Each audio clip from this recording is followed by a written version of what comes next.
हाँ, तो जितने भी स्टूडेंट बिहार बोर्ड से 14 फरवरी को मैथ का फाइनल पेपर देने वाले हैं, उनके लिए क्लास काफ़ी ज़्यादा महत्वपूर्ण है, क्योंकि हम अभी की इस क्लास में मैथ के वैसे वायरल महत्वपूर्ण ऑब्जेक्टिव क्वेश्चन बताने वाले हैं जो आप लोग के एग्जाम में सीधे पूछा जाएगा। यह मेरा गारंटी है। आप लोग से रिक्वेस्ट है कि इस क्लास में अंत तक बने रहिएगा, यही सब क्वेश्चन पूछा जाएगा आप लोग को एग्जाम में 14 फरवरी को। तो चलिए बिना देर किए क्लास को स्टार्ट करते हैं। आप लोग से एक ही रिक्वेस्ट है कि इस क्लास में आप लोग अंत तक बने रहिएगा और पूरे हम बेसिक से एक एक क्वेश्चन समझाएंगे और आप लोग समझने का कोशिश कीजिएगा।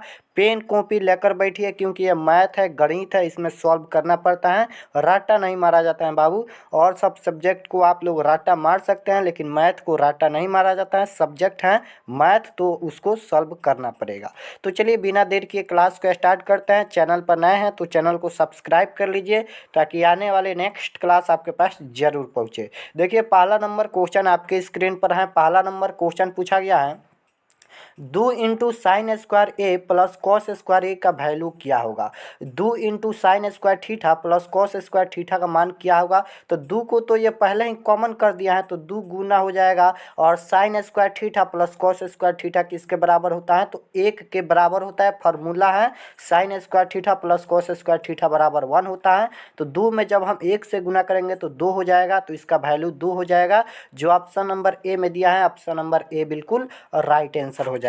चलिए नेक्स्ट क्वेश्चन देखते हैं। 2 नंबर क्वेश्चन है, यदि 3 बिंदु संरेख हैं तो त्रिभुज का क्षेत्रफल होगा। यदि तीनों बिंदु जब संरेख होते हैं तो त्रिभुज का क्षेत्रफल क्या होता है, तो त्रिभुज का क्षेत्रफल 0 होता है। ऑप्शन नंबर कहाँ पर दिया है, ऑप्शन नंबर सी में दिया है। ऑप्शन नंबर सी बिल्कुल राइट आंसर हो जाएगा। चलिए नेक्स्ट क्वेश्चन की ओर चलते हैं। 3 नंबर क्वेश्चन पूछा गया है कि आंकड़े कुछ संख्या दिया है, यहाँ पर देख सकते हो 2,4,8,7,4,3 अभाज्य संख्या आने की प्रायिकता होगी। या इसमें से अभाज्य संख्या की प्रायिकता बताना है कि इनमें से अभाज्य संख्या की प्रायिकता क्या होगी। तो सबसे पहले इसमें देखेंगे कि अभाज्य संख्या कितने हैं।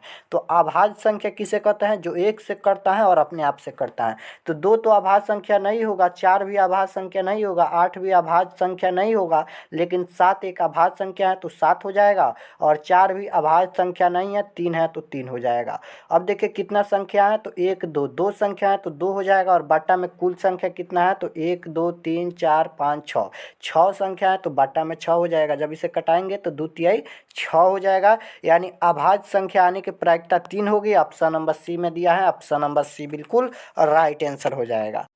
4 नंबर क्वेश्चन है, यदि 2 sin A बराबर 2 तो A का मान क्या होगा। यानी यदि साइन थीटा 2 sin θ बराबर 2 दिया है तो थीटा का मान क्या होगा। तो इसे सॉल्व करेंगे, बहुत ही सिंपल है। यहाँ पर हो जाएगा sin θ और यहाँ पर बराबर में 2/2। यहाँ पर गुना में 2 है, यहाँ पर तो भागा में चले आएगा तो 2/2 हो जाएगा, कट जाएगा। तो sin θ बराबर क्या होगा, sin A बराबर हो जाएगा 1 हो जाएगा। sin A बराबर 1 हो जाएगा। अब कितना डिग्री का मान होता है, 1 साइन कितना डिग्री का मान 1 होता है, तो साइन 90 डिग्री का मान 1 होता है। तो इसका थीटा का मान 90 डिग्री हो जाएगा, जो ऑप्शन नंबर बी में दिया है। ऑप्शन नंबर बी बिल्कुल राइट आंसर हो जाएगा। नेक्स्ट क्वेश्चन है 5 नंबर, निम्न में कौन परिमेय संख्या है।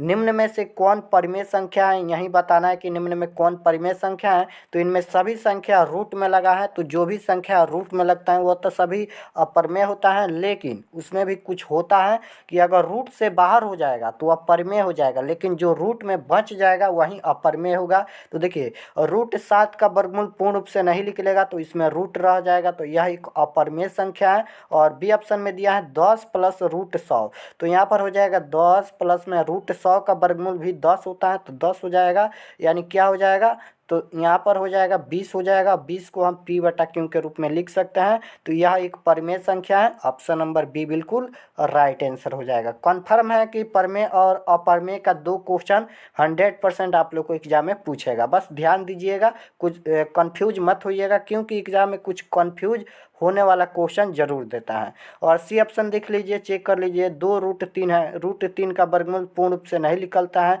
√5 का भी वर्गमूल पूर्ण रूप से नहीं निकलता है। तो यहाँ पर 2 तो एक परिमेय संख्या है, लेकिन रूट एक अपरिमेय संख्या है। तो आप जानते हैं, आप पढ़े होंगे कि एक परिमेय संख्या और एक अपरिमेय संख्या का गुणनफल या भागफल या योगफल हमेशा क्या आता है आंसर, तो हमेशा अपरिमेय संख्या आता है। तो ये सभी अपरिमेय संख्या है, लेकिन बी ऑप्शन जो दिया है यह एक परिमेय संख्या है। ऑप्शन नंबर बी बिल्कुल राइट आंसर हो जाएगा। नेक्स्ट क्वेश्चन है 6 नंबर क्वेश्चन है, निम्नलिखित में कौन सा युग्म सहअभाज्य संख्या है। निम्नलिखित में कौन सा युग्म सहअभाज्य संख्या है, तो सहअभाज्य संख्या किसे कहते हैं, तो जिसका HCF 1 हो उसे सहअभाज्य संख्या कहते हैं। तो ए ऑप्शन में दिया है 14,35, ये कभी सहअभाज्य संख्या नहीं होगा। 18,25 ये भी कभी यहाँ पर सहअभाज्य संख्या नहीं होगा, HCF इसका 1 नहीं आएगा। सी ऑप्शन दिया है 13,52, यह हो जाएगा क्योंकि 13 चौका 52 हो जाएगा और इसका HCF 1 आएगा, जो ऑप्शन नंबर सी में दिया है। ऑप्शन नंबर सी बिल्कुल राइट आंसर हो जाएगा। चलिए नेक्स्ट क्वेश्चन देखते हैं 7 नंबर क्वेश्चन है, के किस मान के लिए समीकरण के किस मान के लिए द्विघात समीकरण 8x² प्लस kx प्लस 2 बराबर 0 का मूल समान है। यहाँ पर मूल समान है, तो जब मूल समान होता है तो d बराबर b² माइनस 4ac बराबर में 0 हो जाएगा। जब मूल समान होता है तो d बराबर 0, तो b के जगह पर क्या है, तो k है, तो k² माइनस 4 गुना a के जगह पर 8 और यहाँ पर c के जगह पर 2। अब देखिए यहाँ पर k² माइनस का हो जाएगा, अब यहाँ पर बराबर में 0 होगा। अब देखिए 8 चौका 32, अब 32 दूना क्या हो जाएगा, तो यहाँ पर हो जाएगा 64 बराबर में 0 हो जाएगा। अब देखिए k² बराबर हो जाएगा 64 माइनस का 64 है और 0 इधर जाएगा और माइनस 64 उधर जाएगा तो प्लस का हो जाएगा, माइनस का है तो प्लस का हो जाएगा। तो 0 का कोई वैल्यू नहीं रहता है, तो सीधे हम लिखते हैं 64। अब देखिए k² है, तो जब स्क्वायर हटता है तो रूट में जाता है, तो यहाँ पर देखिए 64 रूट में जाएगा यहाँ पर, तो 64 का वर्गमूल कितना होता है, तो k बराबर क्या हो जाएगा, 64 का वर्गमूल 8 होता है। तो k बराबर क्या हो जाएगा, सबसे पहले प्लस माइनस 8 हो जाएगा, जो ऑप्शन नंबर सी में दिया है। ऑप्शन नंबर सी बिल्कुल राइट आंसर हो जाएगा। नेक्स्ट क्वेश्चन है 8 नंबर, 19 और 25 के समानांतर माध्य हैं। 19 और 25 के समांतर माध्य क्या होगा, सिंपल है, a प्लस, यहाँ पर फार्मूला होता है a प्लस बी बट्टा 2 हो जाएगा, यानी 19 प्लस में 25 और बट्टा में 2, जब इसे जोड़ेंगे तो कितना हो जाएगा, तो यहाँ पर 14 हो जाएगा, 9 9 5 14, 2 1 3 1 4 हो जाएगा, यानी 44/2 हो जाएगा। जब इसे कटाएंगे तो क्या आ जाएगा, 22, 22 दूना 44, तो 22 इसका समानांतर माध्य होगा, जो ऑप्शन नंबर ए में दिया है। ऑप्शन नंबर ए बिल्कुल राइट आंसर हो जाएगा। नेक्स्ट क्वेश्चन है 9 नंबर क्वेश्चन है, 1 माइनस साइन स्क्वायर 60 डिग्री का वैल्यू क्या होगा। 1 माइनस साइन स्क्वायर 60 डिग्री का मान क्या होगा, तो सिंपल है, यहाँ पर सॉल्व करेंगे। 1 माइनस साइन 60 डिग्री का मान कितना होता है, तो √3/2 होता है, स्क्वायर है तो स्क्वायर करेंगे। अब देखिए 1 माइनस का क्या हो जाएगा, 1 माइनस √3 का स्क्वायर और √9, और √9 का वर्गमूल 3 होता है, तो हम सीधे 3 लिखते हैं और बट्टा में 2 का स्क्वायर 4 हो जाएगा। अब इसे नीचे में 1 लगाइए, अब इसे क्या कीजिए, तो यहाँ पर भिन्न का घटाव बना लीजिए, यानी 4 का और 1 का एलसीएम लेंगे तो 4 ही होगा, और यहाँ पर 4 से 4 में भाग लगाएंगे तो 4 एकम 4, यानी 4 माइनस में 4 से 4 कट जाएगा तो 1 बचेगा, और 1 में जब हम 3 से गुना करेंगे तो 3 हो जाएगा, यानी 4 में से 3 घटाएंगे तो 1 हो जाएगा, बट्टा में 4 है। इसका बिल्कुल राइट आंसर 1/4 आया, जो ऑप्शन नंबर डी में दिया है। ऑप्शन नंबर डी बिल्कुल राइट आंसर हो जाएगा। चलिए नेक्स्ट क्वेश्चन है 10 नंबर, बहुपद x-1 के शून्यक है। इसका शून्यक क्या होगा, सिंपल है, x-1 बराबर में 0 हो जाएगा। अब देखिए यहाँ पर x बराबर में, यहाँ पर माइनस का 1 है, 0 इधर आएगा और यहाँ पर माइनस का 1 उधर जाएगा तो प्लस का 1 हो जाएगा। तो इसका वैल्यू कितना आया, इसका शून्यक 1 आया, जो ऑप्शन नंबर बी में दिया है। ऑप्शन नंबर बी बिल्कुल राइट आंसर हो जाएगा। नेक्स्ट क्वेश्चन है यहाँ पर 11 नंबर, देख सकते हो, एक द्विघात बहुपद के शून्यकों का योग 4 तथा गुणनफल 5 हो तो द्विघात बहुपद होगा। द्विघात बहुपद बताना है। द्विघात बहुपद के शून्यकों का योग 4 दिया है तथा गुणनफल 5 दिया है, तो द्विघात बहुपद क्या होगा, यानी अल्फा प्लस बीटा का मान 4 दिया है, अल्फा इंटू बीटा का मान 5 दिया है, तो द्विघात बहुपद क्या होगा। तो बहुपद का फार्मूला मालूम होना चाहिए, क्या होता है, तो x² minus alpha plus alpha plus beta होता है और फिर क्या होता है तो एक्स प्लस में अल्फ़ा इंटू बीटा होता है। यह फार्मूला होता है बहुपद का। तो एक्स स्क्वायर है तो एक्स स्क्वायर हो जाएगा और माइनस का अल्फ़ा प्लस बीटा का जगह पर यानी शून्यकों का योगफल होता है तो योगफल 4 दिया है तो 4 हो जाएगा। अब यहाँ पर 4 में जब हम x से गुना करेंगे तो 4x हो जाएगा तो 4x लिखते हैं और प्लस का अल्फ़ा इंटू बीटा का जगह पर गुणनफल यहाँ पर 5 दिया है तो 5 हो जाएगा। अब देखिए इसका आंसर आ गया, कहाँ पर दिया है x square minus 4x plus 5 कहाँ पर दिया है तो ऑप्शन नंबर यहाँ पर ऑप्शन नंबर ए में दिया है। ऑप्शन नंबर ए बिल्कुल और राइट आंसर हो जाएगा। चलिए नेक्स्ट क्वेश्चन देखते हैं 12 नंबर क्वेश्चन है बहुपद एक्स स्क्वायर माइनस 3 का शून्यक है। इसका शून्यक बताना है कि इसका शून्यक क्या होगा। तो सिंपल है, एक्स स्क्वायर है तो एक्स स्क्वायर माइनस 3 है तो माइनस 3 बराबर में 0 हो जाएगा। अब देखिए यहाँ पर एक्स स्क्वायर बराबर हो जाएगा माइनस 3 है तो उधर जाएगा तो प्लस का 3 हो जाएगा, स्क्वायर हटेगा तो रूट में जाएगा यहाँ पर तो √3 और √3 का वर्गमूल होता नहीं है तो ये रूट में रह जाएगा यानी इसका शून्यक 2 होगा। एक प्लस का √3 और एक माइनस का √3 जो ऑप्शन नंबर बी में दिया है। ऑप्शन नंबर बी बिल्कुल और राइट आंसर हो जाएगा। चलिए नेक्स्ट क्वेश्चन है 13 नंबर समीकरण निकाय दिया है, दो समीकरण दिया है जिसका अनगिनत हल होने के लिए के का मान ज्ञात कीजिए। अनगिनत हल होने के लिए के का मान ज्ञात कीजिए। तो अनगिनत हल कब होता है तो जब a1/a2 बराबर होता है, b1/b2 बराबर होता है, c1/c2 यानी तीनों जब बराबर होता है तब अनगिनत हल होता है। तो वही फार्मूला का यूज करेंगे। यहाँ पर a1 के जगह पर x है तो यहाँ पर 1 लिखेंगे और यहाँ पर a2 के जगह पर कितना है तो 5 है तो 5 और बराबर b1 के जगह पर 2, b2 के जगह पर k और c1 के जगह पर कितना है तो 3 है और c2 के जगह पर 15। इसे कटाइएगा मत, इसे तिरछा तिरछी गुना कीजिएगा। जब इसे तिरछा तिरछी गुना करेंगे तो k में 1 से गुना करेंगे तो k हो जाएगा और 5 दूना क्या हो जाएगा 10 हो जाएगा। अब देखिए इसका आंसर कितना आया तो k बराबर 10 आया जो ऑप्शन नंबर ए में दिया है। ऑप्शन नंबर ए बिल्कुल राइट आंसर हो जाएगा। चलिए नेक्स्ट क्वेश्चन देखते हैं। यहाँ पर 14 नंबर क्वेश्चन पूछा गया है, देख सकते हो। यदि tan थीटा बराबर 3/4 हो तो sin थीटा का वैल्यू क्या होगा। tan थीटा बराबर 3/4 दिया है तो sin थीटा का मान बताना है। तो tan थीटा बराबर क्या होता है तो लंब बटा आधार यानी p के जगह पर कितना दिया है 3 दिया है और आधार यानी b के जगह पर 4 दिया है। अब हमें कोण निकालना है क्योंकि sin थीटा का फार्मूला लंब बटा कोण होता है तो h इसमें है नहीं तो h निकालेंगे। h का फार्मूला क्या होता है तो लंब स्क्वायर प्लस आधार स्क्वायर यानी 3 का स्क्वायर करेंगे प्लस में 4 का स्क्वायर करेंगे बराबर में क्या हो जाएगा 3 का स्क्वायर कितना होता है तो 9 और प्लस में 4 का स्क्वायर 4 चौका 16 हो जाएगा बराबर में क्या हो जाएगा तो 9 और 16 रूट में 25 हो जाएगा और √25 का वर्गमूल कितना होता है तो √25 का वर्गमूल होता है 5 तो h बराबर यानी कोण बराबर 5 आ गया। अब हमें sin थीटा का मान निकालना है तो sin थीटा बराबर क्या होता है लंब बटा कोण यानी यहाँ पर होता है p बटा में h होता है। p के जगह पर कितना है तो 3 है और h के जगह पर अभी यहाँ पर कोण 5 आया तो 3/5 हो जाएगा जो ऑप्शन नंबर कहाँ पर दिया है ऑप्शन नंबर डी में दिया है। ऑप्शन नंबर डी बिल्कुल राइट आंसर हो जाएगा। चलिए नेक्स्ट क्वेश्चन है 15 नंबर। ABC एक त्रिभुज ABC है जिसका कोण A बराबर 40 डिग्री तथा कोण B बराबर 60 डिग्री। तो कोण C का वैल्यू क्या होगा, कोण C का मान ज्ञात करना है। तो सबसे पहले हम एक त्रिभुज बना लेते हैं। यहाँ पर एक त्रिभुज बनाते हैं तो यहाँ पर देखिए A हो गया, ये B हो गया और यहाँ पर ये C हो गया। यहाँ पर देखिए A का मान कितना दिया है तो इसका वैल्यू दिया है यहाँ पर 40 दिया है और इसका वैल्यू कितना दिया है तो इसका वैल्यू 60 दिया है। उसके बाद यहाँ पर कोण C का वैल्यू ज्ञात करना है। तो सिंपल है, यहाँ पर क्या हो जाएगा कोण A प्लस में कोण B हो जाएगा, कोण B और यहाँ पर प्लस में क्या हो जाएगा तो कोण C और बराबर में त्रिभुज के तीनों कोणों का योगफल कितना होता है तो 180 डिग्री होता है बराबर में 180 डिग्री।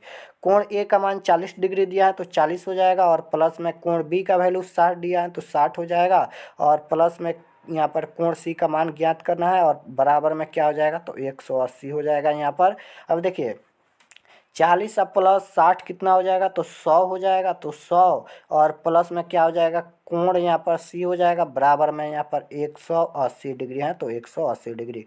अब देखिए यहाँ पर कोण क्या हो जाएगा, कोण सी बराबर हो जाएगा 180 और यहाँ पर प्लस का 100 है, इधर जाएगा तो माइनस का 100 हो जाएगा। अब 180 में से जब हम 100 घटाएंगे तो कोण सी का वैल्यू क्या आएगा, तो कोण सी का मान आएगा 80 डिग्री। तो इसका कोण सी का मान कितना आया, तो 80 डिग्री, जो ऑप्शन नंबर सी में दिया है। ऑप्शन नंबर सी बिल्कुल राइट आंसर हो जाएगा। चलिए नेक्स्ट क्वेश्चन देखते हैं 16 नंबर क्वेश्चन पूछा गया है।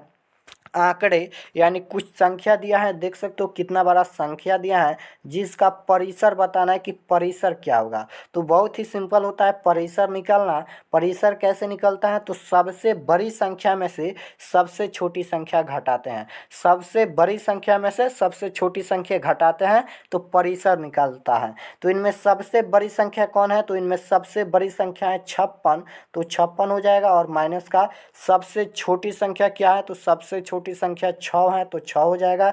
अब 56 में से 6 घटाएंगे तो 50 आएगा। तो इसका परिसर कितना आया, तो 50 आया, जो ऑप्शन नंबर ए में दिया है। ऑप्शन नंबर ए बिल्कुल राइट आंसर हो जाएगा।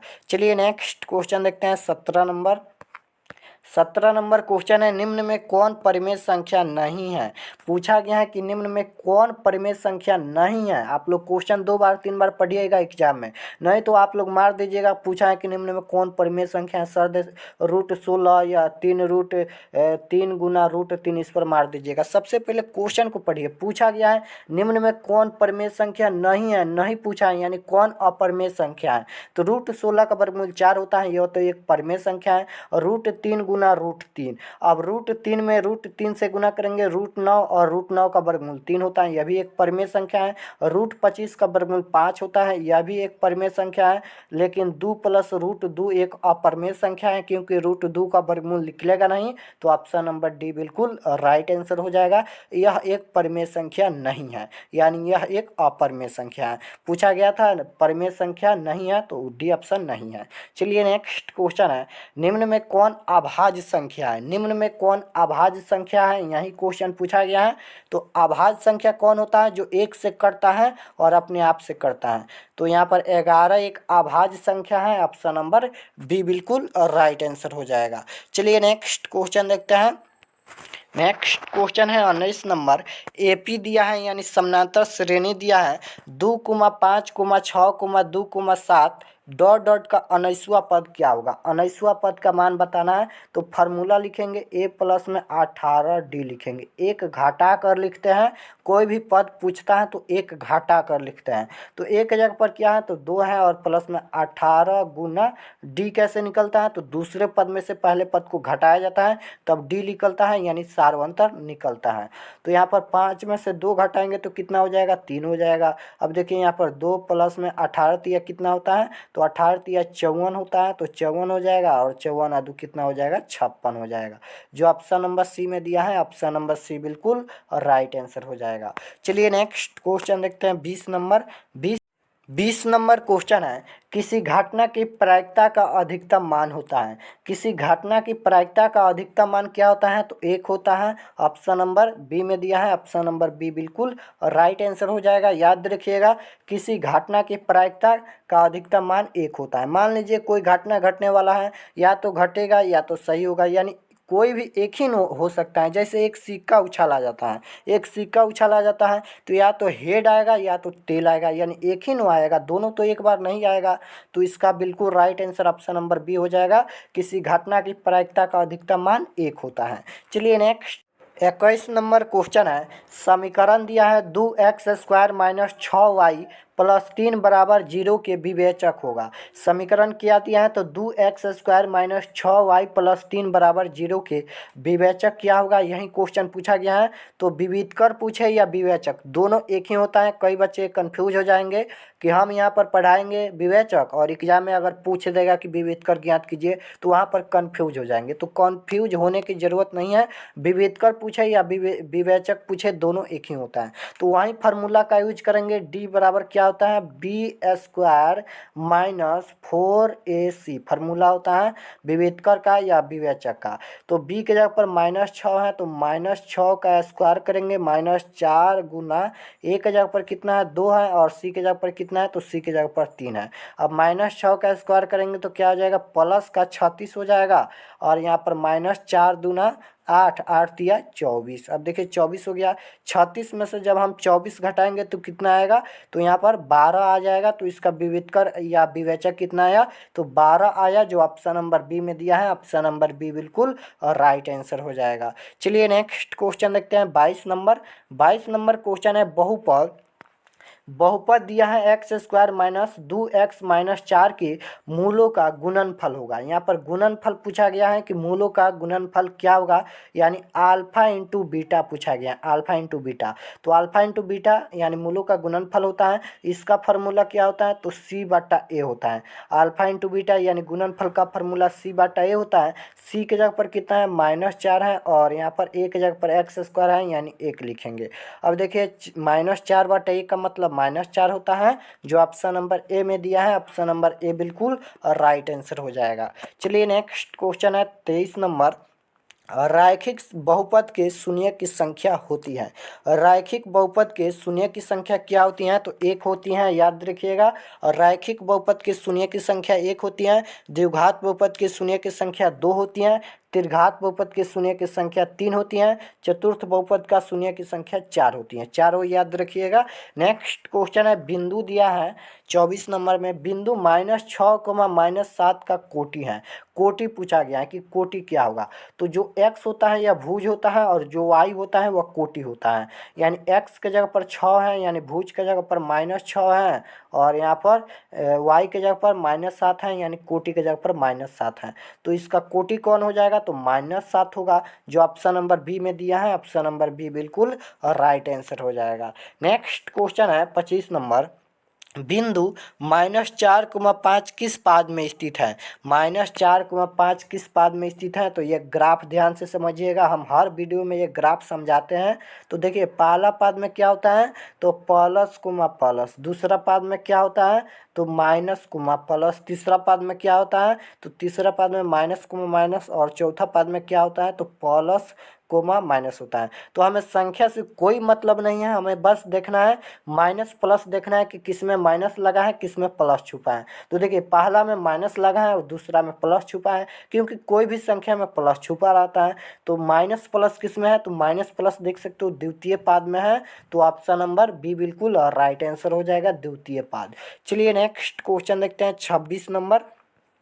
26 नंबर क्वेश्चन है, 37 डिग्री प्लस कॉस 60 डिग्री का वैल्यू क्या होगा। 37 डिग्री प्लस कॉस 60 डिग्री का मान क्या होगा। 37 डिग्री का मान कितना होता है, तो 37 डिग्री का मान होता है 1/2 और प्लस में कॉस 60 डिग्री का मान भी 1/2 होता है। 2 का एलसीएम लीजिए तो 2 हो जाएगा और 2 से 2 कट जाएगा तो क्या हो जाएगा, 1 प्लस में 1 हो जाएगा और 1 1 2 हो जाएगा, बट्टा में 2, जब इसे कटाएंगे तो 1 हो जाएगा। तो इसका वैल्यू 1 आया, जो ऑप्शन नंबर ए में दिया है। ऑप्शन नंबर ए बिल्कुल राइट आंसर हो जाएगा। चलिए नेक्स्ट क्वेश्चन है 27 नंबर।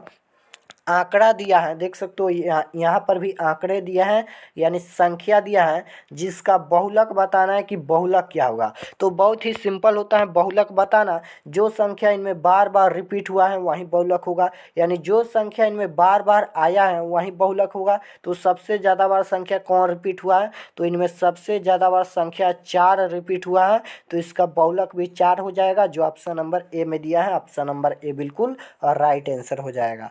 चलिए नेक्स्ट क्वेश्चन देखते हैं 28 नंबर क्वेश्चन है, प्रथम 5 प्राकृत संख्याओं का माध्य होगा।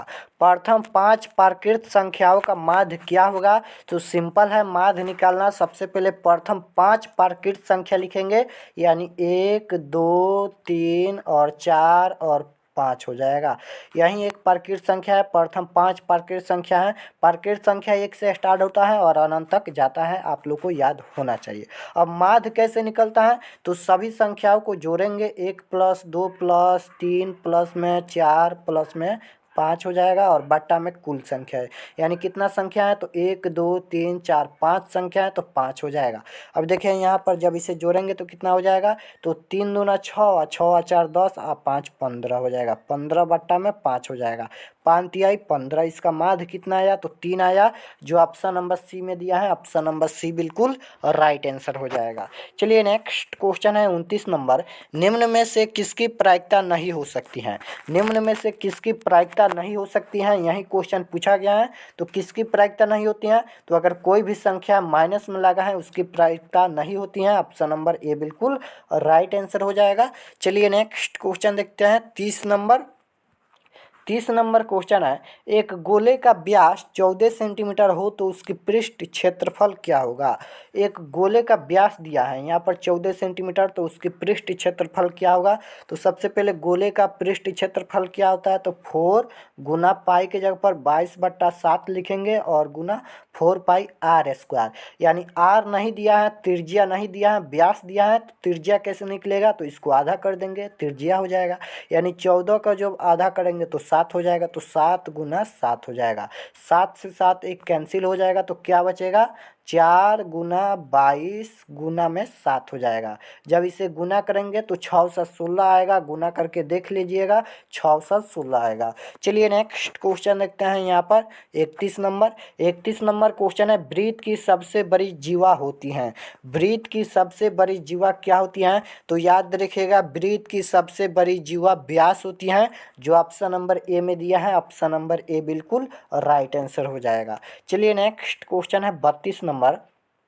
निम्न में कौन परिमेय संख्या है? निम्न में कौन परिमेय संख्या है, तो परिमेय संख्या पूछा गया तो सिंपल है। क्या दिया है सी ऑप्शन में, सी ऑप्शन ही परिमेय संख्या होगा। दिया गया है यहाँ पर √2 बट्टा में दिया गया है 2 प्लस में √2 दिया है। अब √2 से √2 कैंसिल हो जाएगा, केवल 2 बचेगा, तो 2 एक परिमेय संख्या है, तो ऑप्शन नंबर सी बिल्कुल राइट आंसर हो जाएगा। चलिए नेक्स्ट क्वेश्चन है 33 नंबर। युग्म समीकरण, यहाँ पर 2 समीकरण दिया गया है कि कितने हल होंगे। आप लोग को बताना है कि कितना हल होगा, तो फार्मूला लगाएंगे a1/a2 बराबर b1/b2 बराबर c1/c2। a1 के जगह पर 1, a2 के जगह पर 2 बराबर b1 के जगह पर 2, b2 के जगह पर 4 और बराबर c1 के जगह पर 4, c2 के जगह पर यहाँ पर 8 हो जाएगा। यहाँ पर 1/2 है तो 1 ये 2 हो जाएगा, बराबर में 2 दूना 4 यानी 1/2 ये भी हो जाएगा, 4 दूना 8 हो जाएगा, बराबर में 1/2 ये भी हो जाएगा। यानी तीनों बराबर हैं। देखिए 1/2 बराबर 1/2 बराबर 1/2। जब तीनों बराबर होता है तो यह इसका अनगिनत हल होता है और ये समपाती होता है, याद रखिएगा। चलिए नेक्स्ट क्वेश्चन देखते हैं 34 नंबर। 34 नंबर क्वेश्चन पूछा गया है, पाई एक संख्या है। पाई कौन सी संख्या है, तो पाई हमेशा अपरिमेय संख्या होता है, याद रखिएगा। पाई हमेशा अपरिमेय संख्या होता है। ऑप्शन नंबर बी बिल्कुल राइट आंसर हो जाएगा। नेक्स्ट क्वेश्चन है, निम्न में कौन परिमेय संख्या नहीं है। फिर पूछा गया है कि निम्न में कौन परिमेय संख्या नहीं है, तो √7 एक परिमेय संख्या नहीं है, यह एक अपरिमेय संख्या है। चलिए तो हम 35 क्वेश्चन करा दिए और आप लोग का ये होमवर्क भी है। इसका आंसर आप लोग को कमेंट में देना है कि रैखिक समीकरण का कोई हल नहीं है तो संगत होगा या असंगत या दोनों या इनमें से कोई नहीं। इसका आंसर आप लोग कमेंट में दीजिएगा कि रैखिक समीकरण का जब कोई हल नहीं है तो संगत होगा या असंगत या दोनों या इनमें से कोई नहीं। इसका आंसर आप लोग सभी लोग कमेंट में दीजिएगा। हम सभी का कमेंट देखते हैं और रिप्लाई भी देते हैं, तो आप लोग कमेंट जरूर करना। तो यहाँ पर हम 35 ऑब्जेक्टिव क्वेश्चन बताए हैं, आप लोग कमेंट में ज़रूर बताइएगा कि 35 में से कितना सही हुआ और यह क्लास कैसा लगा। अगर आप लोग चैनल पर नए हैं तो चैनल को प्लीज़ सब्सक्राइब कर लीजिए ताकि आने वाले नेक्स्ट क्लास आपके पास ज़रूर पहुँचे। और वीडियो को लाइक कर दीजिए, अपने दोस्तों के पास भी शेयर कर दीजिएगा। अगर आप लोग व्हाट्सएप ग्रुप में नहीं जुड़े हैं तो यहाँ पर नंबर लिख देते हैं, यहाँ पर 82 92 92 96 27। इस पर आप लोग को एसएमएस करना है। अगर सभी विषय का गेस क्वेश्चन चाहिए तो इस पर आप लोग को एसएमएस करना होगा, क्योंकि हम सभी सब्जेक्ट का तो गेस क्वेश्चन ग्रुप में दे ही दिए हैं। आप लोग भी ग्रुप में जुड़िए और आप लोग भी गेस क्वेश्चन फ्री में प्राप्त कीजिए। मिलते हैं नेक्स्ट क्लास में। आप सभी को धन्यवाद।